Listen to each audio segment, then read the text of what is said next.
It's time to take your business to the next level, the boss level. These are the premier business owner strategies and successes being utilized by the industry's top talent today. Rock your business like a boss, a VO boss. Now let's welcome your host, Ann Ganguza. Hey everyone, welcome to the VO Boss Podcast. I'm your host, Ann Ganguza, along with my very special guest co-host boss, Laya Hoffman. Hey Laya, how are you? I'm great, Ann. How are you? I'm doing good. It's been a hectic week in the booth here, which is a good thing. I'm very grateful about that. But hectic in terms of I had clients who were asking a lot of me. Oh, yeah. Not Aren't just they always? voicing. Yeah. Not just voicing in the booth, but they wanted playback. They wanted to invite the client in. And so I thought it would be a good day to talk about how to be the boss in the booth and handle these situations when a lot is being requested of us these days. So much, gone are the days of just stepping into the studio and all you have to do is focus on your acting Remember and the that? copy and what it feels like to deliver, the message. Now you have to have all the hats on simultaneously while keeping your cool and still delivering an outstanding performance. And it is harder than we realize. Oh my gosh. Especially when the going gets tough. Yeah. And shout out, okay, before anything else, a big shout out to all the studios out there and pre-pandemic too. Like I always appreciated studios and sometimes even more so now, you never realize what a luxury it is to walk into a studio and to be directed. Yes, I miss it. Right? It is a wonderful thing. And I think there's always a place for studios. But during the pandemic, when we had to kind of up our game and get our tech in place and be able to engineer and do all that, that was tough. So thank you to all of those studios. Some of my favorite studios shut down, and it's so sad. And I hope that we're now coming back to a different place. I'm so glad when I see people in studios and they're like, oh my gosh, I'm so happy to be back in studio seeing people. Yeah. So well, and it's true because even the engineers, I have such a great respect for these engineers and the sound designers that are manning the board and the client in one ear and they've got another client patched in from somewhere else. And they have really been the lead for all these years to really help craft a comfortable setting for so many of us that are dealing with our own insecurities or our own demands or the needs that are happening on every angle of the table or the studio. And so I have a whole new respect having really had to shift that in-house. But now it's a new skill learned, and I really haven't seen anywhere where you can learn the art of how to be your own boss in the booth. So this should be an interesting conversation. Well, I think, first of all, you have to educate yourself on some of these technologies that may be required of you. So, number one, first of all, you've got to connect to studio if you're doing a live direct, right? Or you have to be able to connect a client to be able to hear you. And so your studio, right? Yeah, there are a lot of ways to do that. I know that prior to the pandemic, a lot of people were doing stuff via Skype. And then Zoom kind of became a thing. I've had people connect via Zoom. And I'm going to give a shout out to, our sponsor, IPDTL, because I've always been able to connect other people to me via IPDTL in a very flawlessly, really nice. Seamlessly, in a wonderful. And the cool thing is that I even have a phone number, like my IPDTL. Somebody can call a phone number and connect up with me via IPDTL. So on the other end, if you've got a client who's not technical, at the very least, just give them a phone number and they can connect. Always. That's awesome. I didn't realize that about them. Good share, for sure. But even before that, if you want to get even more elementary, right? I used to have people connect to me in the studio by having my phone and earbuds. And so I'd have them call my cell phone, put my earbuds in my ear, and then my headphones over, my ears.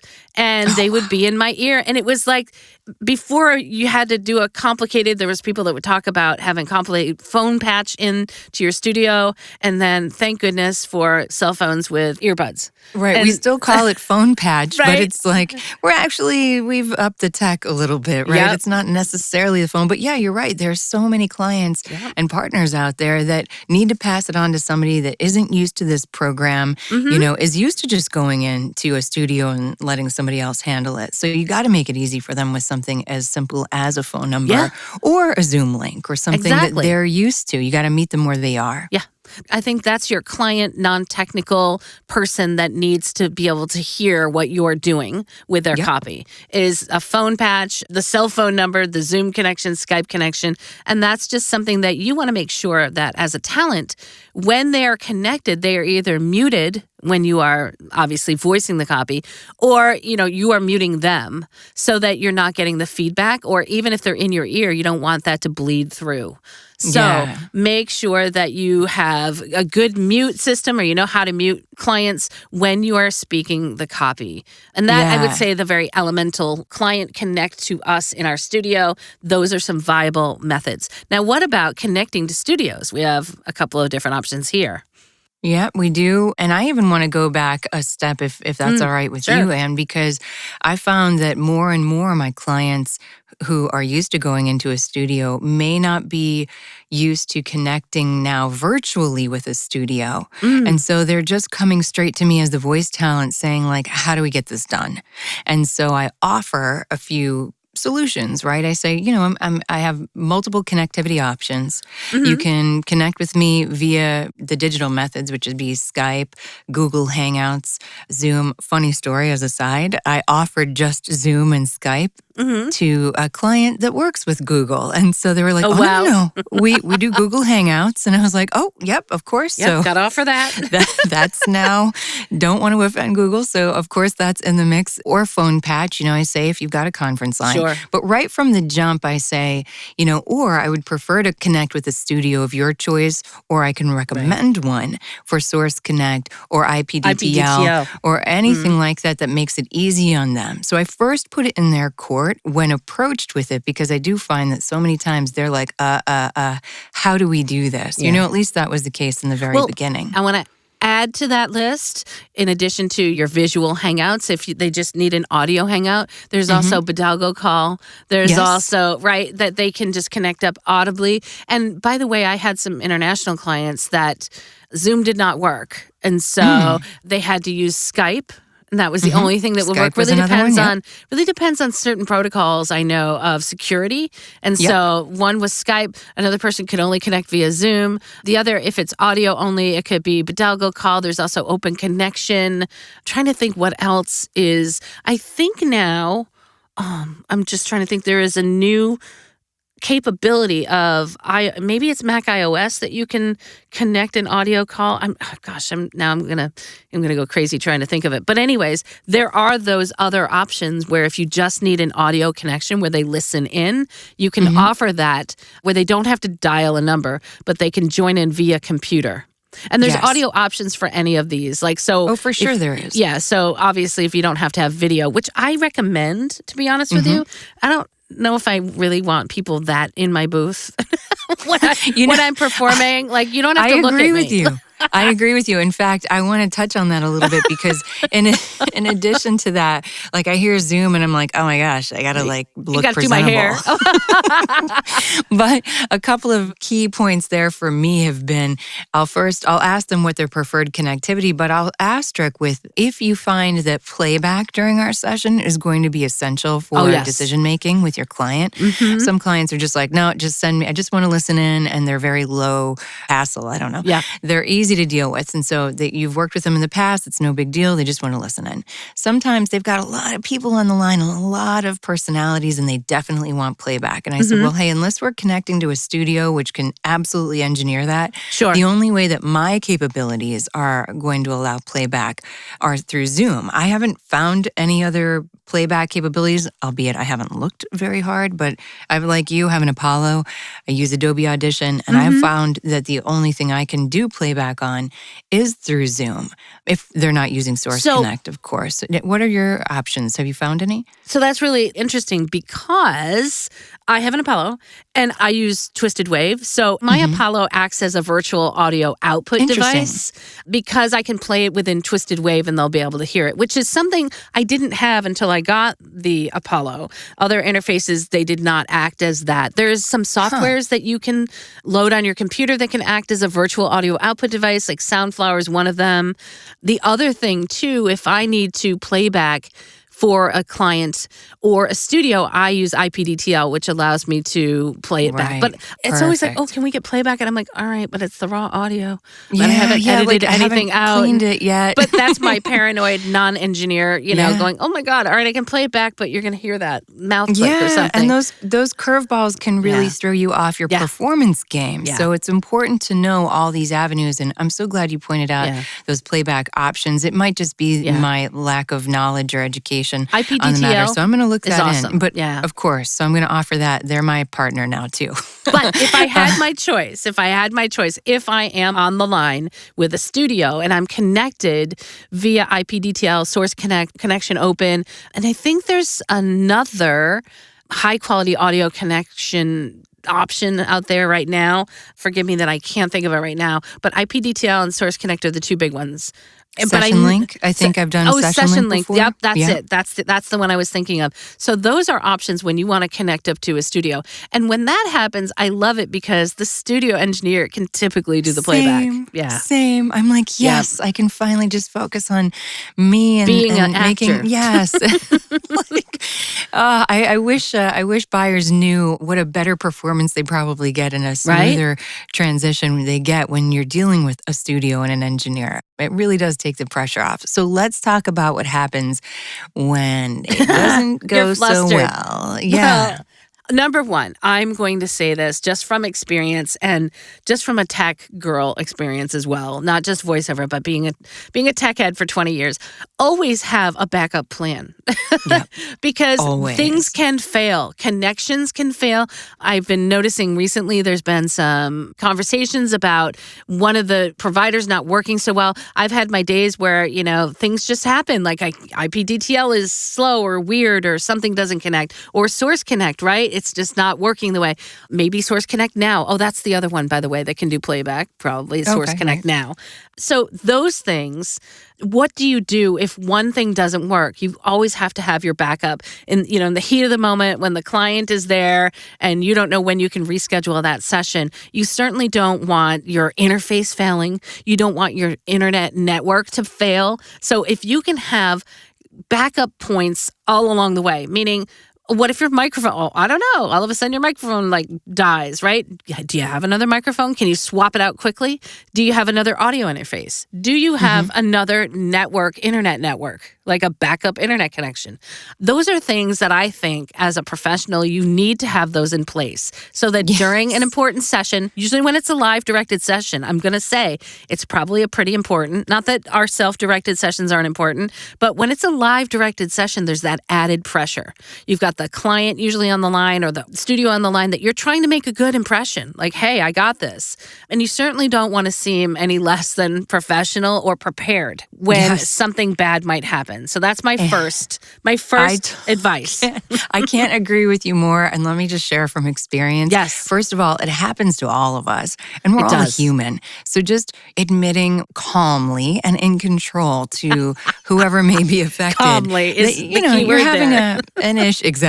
Freaking out is not the way to go with your clients. But if you can admit, hey, you know what? I'm experiencing something that's unusual right now. Give me just a few minutes. And if we can break for 5, I'll get right back to you. You are like the epitome of calm. I'm just saying, the way you just said that, I just love it. I'm not quite sure I could say it so coolly, but you just, that was awesome. Just give me a moment. Just a moment. Get your meditation voice on. No, so to me, I've actually had this happen on 2 occasions where the power surge has gone out, like a brownout in the middle of the afternoon for no reason. There's not even, it's like a rolling blackouts, sometimes cities done. That has happened to me once before. And let me tell you, I had a plan and I had a backup. Now, I wasn't able to use the Apollo because that's powered, but I have Sound Devices has another DAW system that I used, and I was able to use my power was backed up and flicked on a candle, and I was able to conduct a a session. Careful in the booth with that candle. Exactly. Right. Having a power outage. I mean, something as crazy as that. And of course, everyone understands. But, they may have a lot riding on the session as well, under deadline, with a new client, what have you. So you got to have a backup. Can I just say that absolutely the power is super important. And you may not even realize until you're live, right? And with a client, your internet connection failing you, or especially when you're connected Wi-Fi. And if you're connected directly to a studio or to a client, it really does help to have that dependable, reliable internet connection that doesn't have dropouts. And Wi-Fi, I'm sorry guys, I know Wi-Fi is convenient and easy, and not a lot of people are necessarily technical or no, but it helps to be directly connected to your router, to your internet at all possible costs, because that is going to be one less point of failure. So, hardwired in is the way to go for sure. As soon as you can establish that connection with your studio or with your home internet, and even upgrade to a business internet system where you've got more bandwidth. Hopefully, maybe you've even got fiber in your area. That's some key stuff, and that way you can use as your backup can be your Wi-Fi hotspot on your cell phone if need be. That's happened to me before as well. That's always my second internet connection is my Wi-Fi hotspot, which is great to have that internet connection. Now, what about, mentally, right? Technically, look, you just have to be prepared with backups, and you have to understand hopefully enough to know how to disconnect, reconnect. I always, by the way, if I'm going to finish up on the technical aspect of being prepared, take a picture of your connections into your DAW, and you know what I mean, and into the whole booth, right? Your monitor's connected this way, your microphones are connected here into your audio device, and so take pictures of the back of it, label your cables.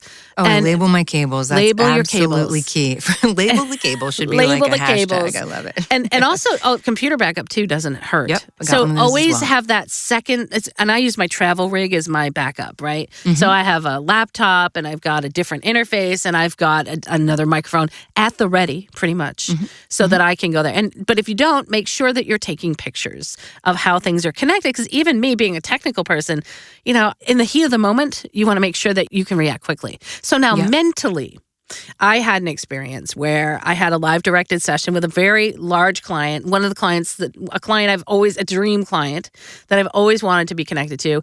And I actually experienced an engineer who was trying to, I don't even know how to say it, was trying to impress the client in his own way and made me do I'm going to say 3 takes of every single line of a fairly large medical narration project. And it became very stressful for me because and I didn't know he had planned on doing 3 takes of every line. And this, what should have been an hour session, turned into 3.5 hours. Ooh. And by the time that was done, I was exhausted, and mentally I was really frustrated, and it was starting to affect my performance. Absolutely. Mentally, you need to be prepared for that kind of a pressure. And sometimes I say it's good to have a practice session with somebody. If you've got a close connection, even a voiceover talent that you have an accountability group or something, do some test sessions and have things go wrong and see how you can react. It does help, at least the preparedness or feeling better, because mentally, if your performance is suffering, that's tough. What do you have some suggestions, Laya, for mental, how to recover mentally?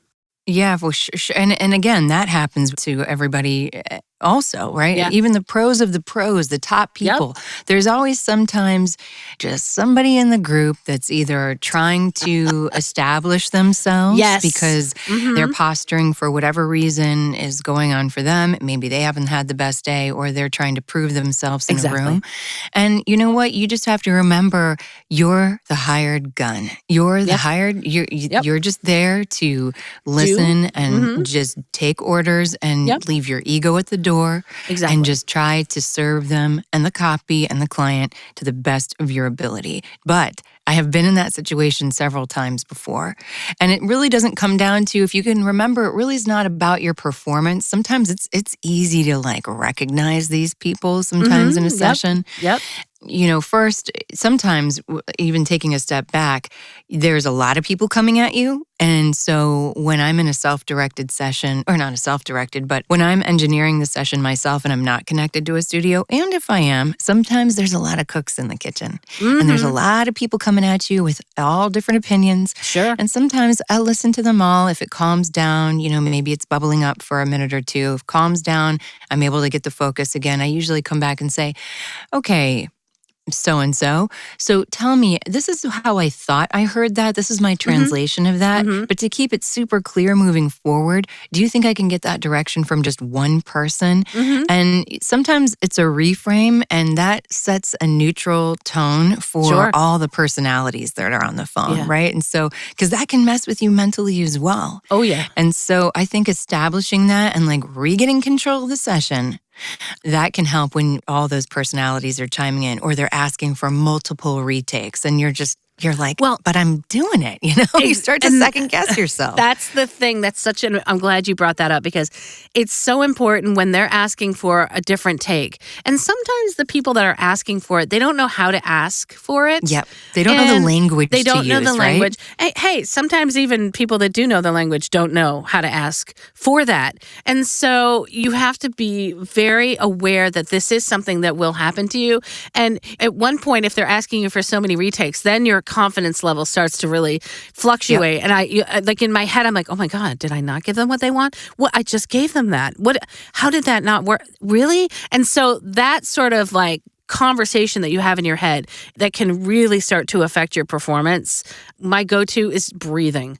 Just breathe, in through the nose and exhale. I just heard my nose. Breathing in deeply, and that helps a lot.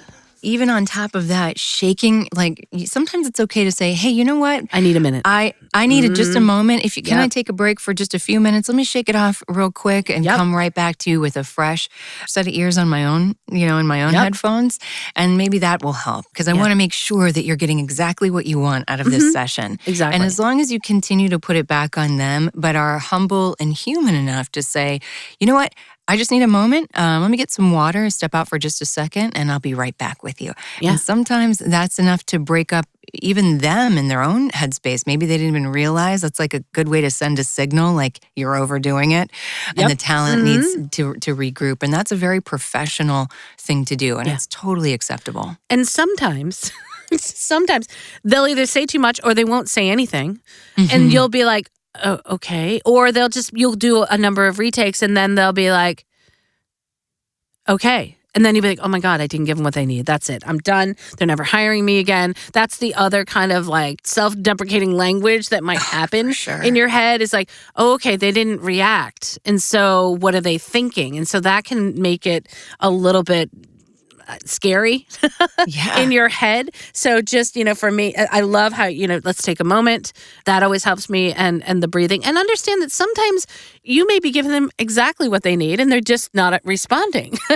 Maybe they're distracted. There's something else. They're scrolling on their phone, or another email's come through. That's right. That can be a challenge when you're working virtually like this. You don't know what the other person is experiencing. Yep. I remember one time recently, I was on a call with two producers that were partners in two different states. And they clearly did not gel up. They were neck and neck. Yep. One of the producers had her kids screaming in the background. So it's in those moments that you have to kind of quickly empathize and identify where the energy source is and the chaos that may be happening for them. Sure, absolutely. And bring the calm to the mic and say, you know what I'm hearing from you is this. What I'm hearing from you is this. Would you agree that it's more like this? And you want this is the end result here? And then also, like you said, kind of command the room to the best of your ability, Yeah. Sometimes it's easy to say, to get the best performance today, and I want to deliver what you want, I'm going to need everybody to mute their microphones and let me get one source of direction or feedback going. And if they don't give it to you, like you're saying, say, okay, so can I get some feedback? You're welcome to ask the questions. And I think sometimes we forget that we can take control of those sessions. Yeah. It's one of the most empowering things to feel when you finally feel confident enough to do so. And the other thing too is just to know that these things do happen, right? It's so hard to predict what can happen in the booth when you have multiple people. What kind of, like as you mentioned, what kind of day they're having. Too many people like that are hearing it differently in their head. Remember that we all hear the copy differently in our heads. The best thing you can do is try to align that sound to what the client wants, right? And that client can differ. You could have a marketing director or that hears it one way, and you could have a producer that hears it a different way. And as you mentioned, the two are clashing, and they might be at the same time directing you, or even not. Let's say you've done the session and then they come back and ask you for something different. So understand that that's absolutely something that can happen. It has nothing to do with your performance. And you could have given them exactly what they asked for. And a lot of times, I say this all the time, the way that you got the job is not always the way that you'll be directed to do the job once called upon to do it. So much so, right? That happens all the time. Because you have a different director, you have a different set of ears, and you have somebody that hears it differently directing you. So it is always very subjective to the person that is directing. And also, I'm just going to say, if you get the check, that's it. Consider it an amazing day. Consider you've given the client what they've wanted. It may not be what you agree or think is the way it should be, right? But you've given the client what they wanted, and that's the most important thing. Yeah, and I would say that in the end, no matter how the session goes, I always like to close with a big thank you. Thank you. First of all, I write, and I forgot to say this in the very beginning, but I've always got a notepad with me as people are making their introductions. I always write down everyone's name so that I can call them by name throughout the session. To the best of my ability, I can call the director or the producer or whoever's calling the shots by their name, repeat their names again and again so they know that you're very focused on who you're dealing with, even though you're not in the same space. Sure. And then at the end, close by being, thank you very much for having me. I'm so proud that you selected me for this project. I really hope to have the opportunity to work with you again in the future. Good luck on your project, and thanks again. And I thank the engineer if there is one, and, wrap it in a nice bow so they know no matter what, you left with a big smile and very grateful for their time and for selecting you. And then, maybe they'll remember, it wasn't just an awkward, like, okay, thanks guys, bye.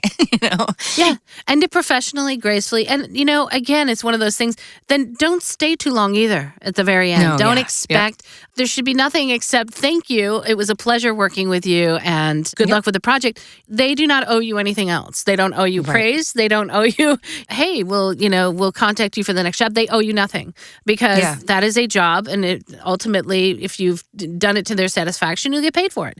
And so don't be emotionally affected by any of it at the end. Just close it warmly with a nice little bow. I like that. Wrap it up with a bow and on to the next one. Yep. And I would say the other thing, and I made this mistake early on. I realized very quickly it was inappropriate, but the end of the session is not a good time to say, hey, I'd love a copy of that spot when you're done. Oh, gosh, yes.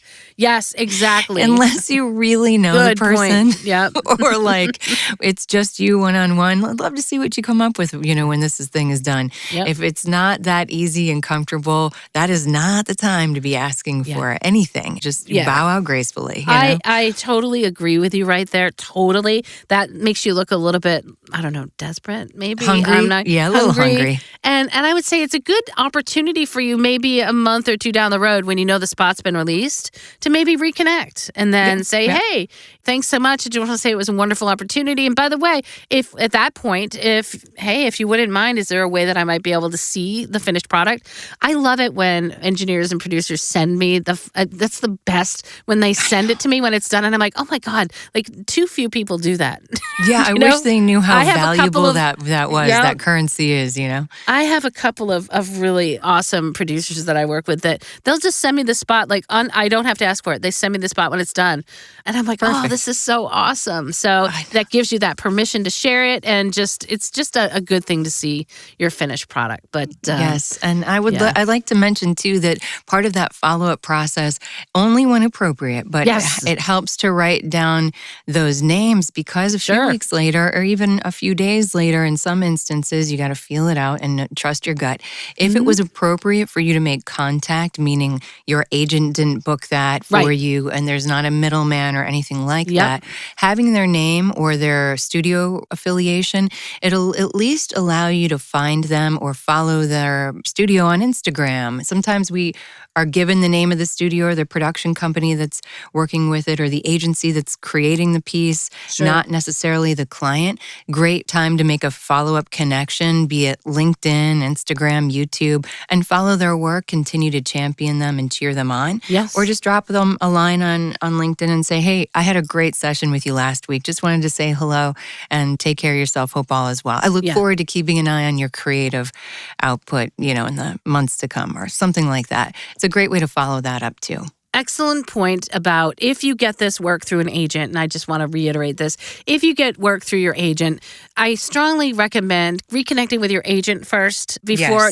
don't connect the client directly, connect to the client directly after the job or at any point really if it came through your agent, because that's a relationship that agent has worked probably for a number of days, months, years, whatever, to connect and to secure.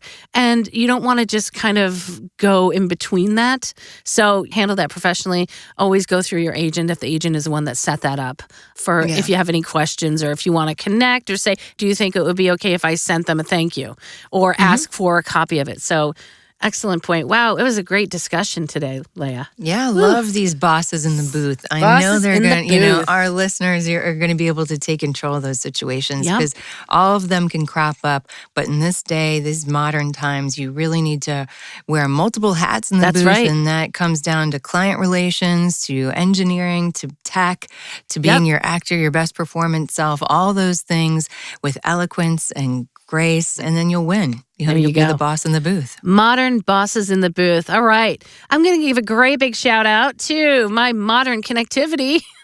Yes. Through IPDTL, our sponsor. We love them. Thank you so much, IPDTL, for always connecting me with bosses like Laya. You too can be a boss-connected IPDTL person. Find out more at IPDTL.com. All right, guys. Have an amazing week. We'll see you next week. Bye. Bye-bye. Join us next week for another edition of VO Boss with your host, Ann Ganguza. And take your business to the next level. Sign up for our mailing list at voboss.com and receive exclusive content, industry revolutionizing tips and strategies, and new ways to rock your business like a boss. Redistribution with permission, coast-to-coast connectivity via IPDTL.